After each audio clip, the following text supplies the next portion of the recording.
Ever wondered how all the Warhammer 40,000 factions actually work? Well, in this mini-series, I'll break down every army rule, so you can see exactly what makes each faction work. In this video, I'll be looking at all of the factions of the Imperium of Man.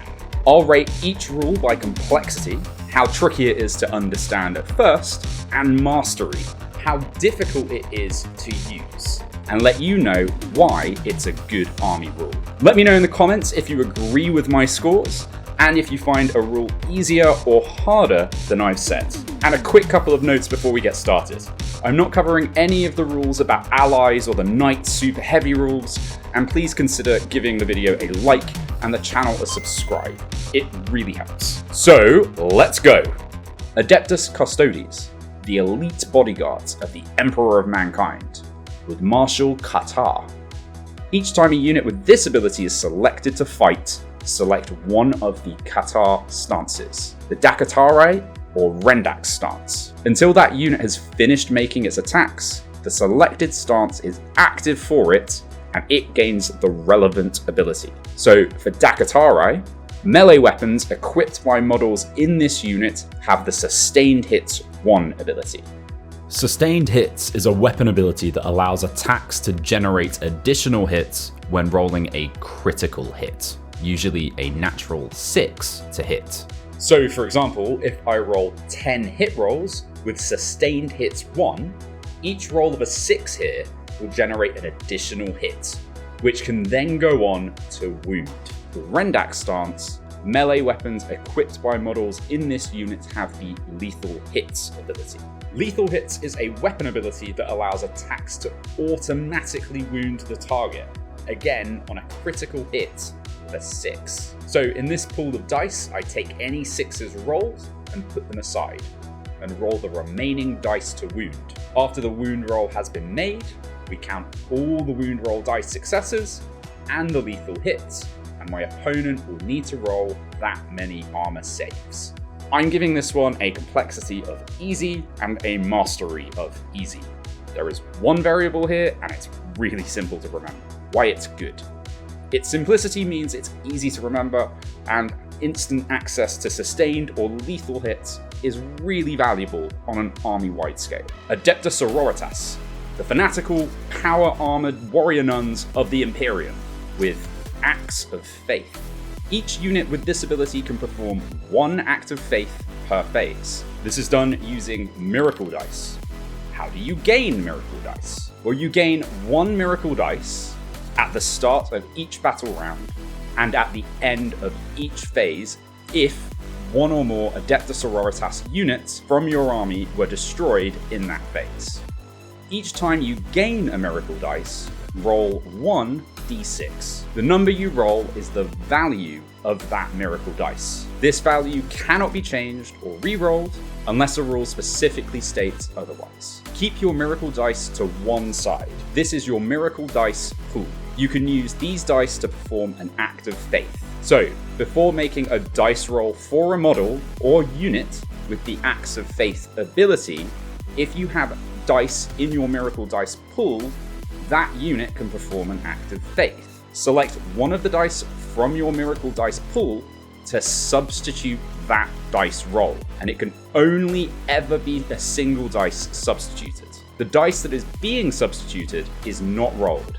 Instead, the value of the selected Miracle die is used as if it had been rolled. This counts as an unmodified dice roll of that value for all rules purposes.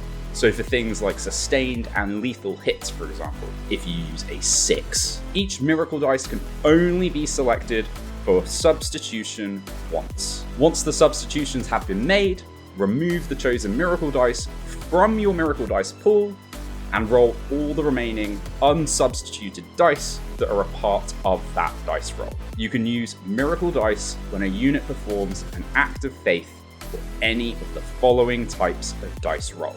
1, an advance roll. 2, a battle shock test.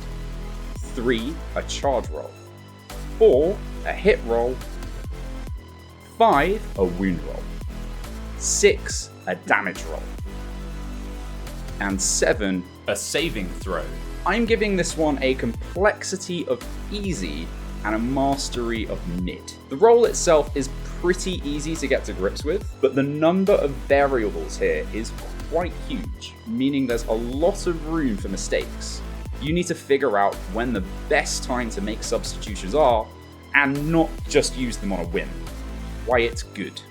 The Miracle Dice give you the option to make certainty of a complex scenario, so being able to guarantee the occasional outcome is really useful. Adeptus Mechanicus, the techno-priests of the Imperium, with Doctrina Imperatives. At the start of the battle round, you can select one of the Doctrina Imperatives, the Protector Imperative or the Conqueror Imperative. Until the end of the battle round, that imperative is active for your army, and all units from your army gain the relevant ability depending on which imperative they chose. So, for the Protector Imperative, ranged weapons equipped by models in the unit have the Heavy ability.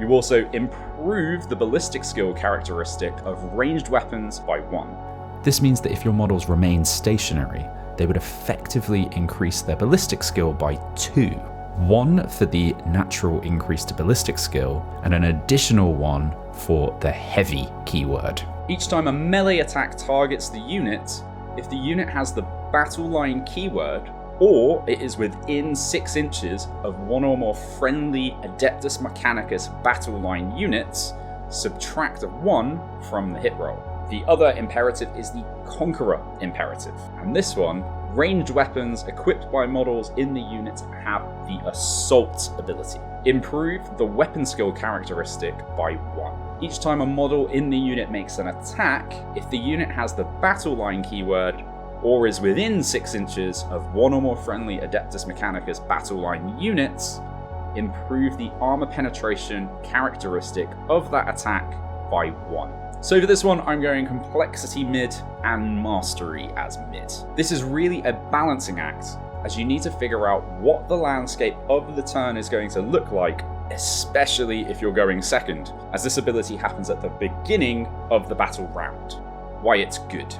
There's a degree of flexibility here that allows you to play your army in either a defensive or offensive way at the start of the round. You do need to ensure that you have understood how the battle is going though. Astra Militarum, the full army of the Imperium, with Voice of Command. So officer models in the army with this ability can issue orders. Each officer's datasheet will specify how many orders it can issue and which units are eligible to receive those orders. Each time an officer model issues an order, select one eligible friendly unit within 6 inches of that officer model, then select one of the following orders to issue to it. Move, move, move! Add 3 inches to the move characteristic of models in that unit. Fix bayonets! Improve the weapon skill characteristic by 1. Take aim! Improve the ballistic skill characteristic by 1. First rank, fire! Second rank, fire! Improve the attacks characteristic of rapid fire weapons in the unit by 1. Take cover! Improve the save characteristic of models in the unit by 1, if this cannot improve a model's save to better than 3+. Duty and honor! Improve the leadership and objective control characteristics of models in the unit by 1. Officer models can issue orders in your command phase and at the end of a phase in which they disembarked from a transport or were set up on the battlefield. Until the start of your next command phase, the unit you selected is affected by that order. Unless otherwise stated, a unit can only be affected by one order at a time, and any order subsequently issued to that unit replaces the current one. Orders cannot be issued to battle-shocked units, and if a unit being affected by an order becomes battle-shocked, that order ceases to affect that unit. I'm giving this a complexity of mid and a mastery of mid. You need to be really up to speed with which officers can issue how many orders, but the 6 things here aren't super complicated, and as it happens in your command phase, that gives you a good amount of time to survey the way the battle is going and apply the appropriate orders. Why it's good. It's very flavorful.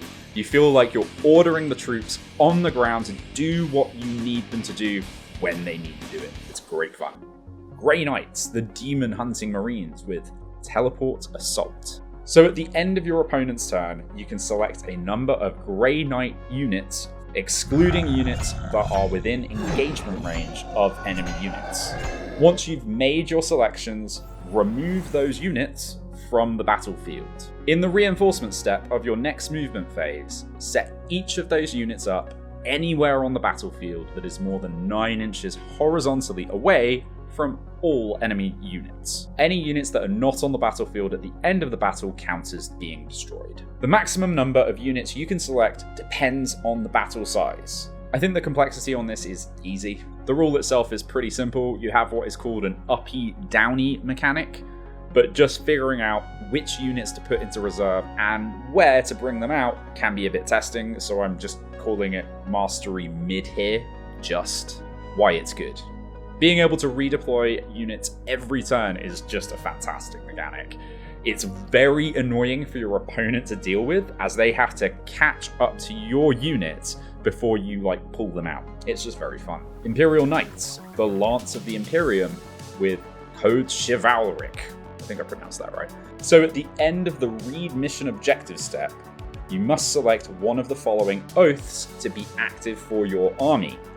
And models from your army gain the associated oath ability, and you gain the associated deed that you need to complete. So the first ability is Lay Low the Tyrant. Each time this model is selected to shoot or fight, you can reroll 1 hit roll and you can reroll 1 wound roll. The deed for this is completed if the enemy warlord is destroyed.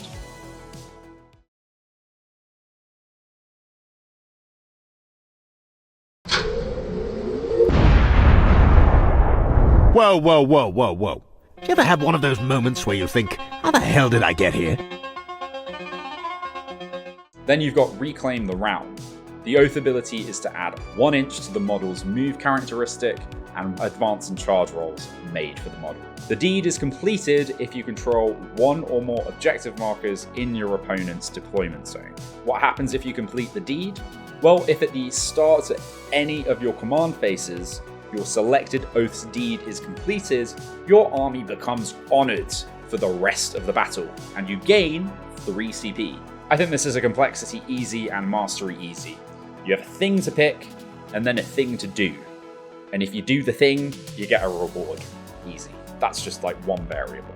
Why it's good. Another fun, flavorful mechanic that is just really simple. I think Lay Low the Tyrant is probably the ability you will end up picking most of the time. Rerolling dice is always useful. Space Marines, the superhuman warriors of the Imperium with Oath of Moment. At the start of your command phase, select 1 unit from your opponent's army. Until the start of your next command phase, that enemy unit is your Oath of Moment target. Each time a model with this ability makes an attack that targets your Oath of Moment target, you can reroll the hit roll. And if your army doesn't include 1 or more units with the Black Templar, Blood Angels, Dark Angels, Death Watch, or Space Wolves keywords, you can add 1 to the rune roll as well. This one is easy to pick up, but I would argue that mastering it can be tough. It's easy if just 1 unit is available to see, but if multiple units present themselves, you need to be a bit strategic about which one you pick.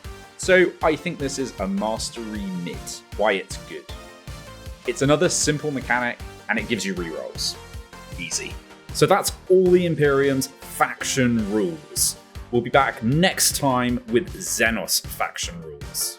Thank you very much for watching. If this has been helpful, please consider giving a like to the video and the channel a subscribe. And if you would like to further support the channel, you can get me a coffee on my newly set up Ko-fi account, and I've just launched a Patreon too. I've got a couple of tiers set up, and if there's anything else you'd like to see added, please let me know. Let's see what some of the Plucky's Tabletop Discord community have been up to. It's free to join in the description. Eclipse Vision has painted up a wonderful Spartan from the Halo Flashpoint game. Love the yellow and black colour scheme, very striking. Star has shown us their incredibly grimdark Sororitas army showcase, using some of the new Stormcast Eternal minis as standout pieces. Absolutely fantastic. Netherian has given us 3 different army showcases for their first entry this week. They're absolutely incredible and really worth checking out on the Discord. Finally, I've managed to complete my Knights and Reaver Titan for an upcoming Adeptus Titanicus tournament. Very happy with how they've come out. I just need some transfers on them. Thank you very much for watching. You can find some more videos here and subscribe to the channel too. Thank you very much.